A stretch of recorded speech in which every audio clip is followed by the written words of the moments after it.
شفت برومو فيلم مشروع اكس بتاع كريم عبد العزيز اللي قلب السوشيال ميديا؟ ظابط بيطارد عصابه تهريب دوليه وشويه اكشن كده وضرب نار وحركات. طب ايه رايك احكي لك قصه تهريب حقيقيه حصلت واغرب من اي فيلم وما اتضربش فيها طلقه واحده؟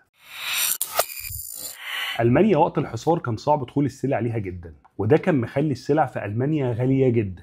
راجل بلجيكي بقى اسمه داستن كل يوم بيروح على الحدود راكب عجله ومعاه كيس مليان. الضابط يروح يفتش الكيس يلاقي الكيس ده ما فيهوش حاجه غير التراب. كان بيستغرب وهو شاكك فيه، بس في الاخر بيسيبه يعدي لانه مش ماسك عليه اي حاجه.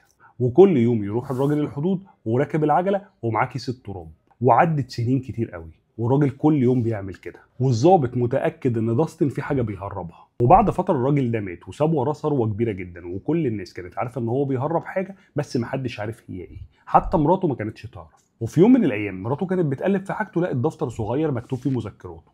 فضلت تقرا فيها ولفت انتباهها جمله كانت مكتوبه في المذكرات، مكتوب فيها: حتى مراتي ما كانتش تعرف ان الفلوس دي كلها جت من تهريب العجل. يعني يا معلم الناس كلها كانت مركزه في الكيس اللي معاه ومحدش واخد باله ان اللي بيهربه هي العجله نفسها اللي هو راكبها. لا بجد برافو يا داستن.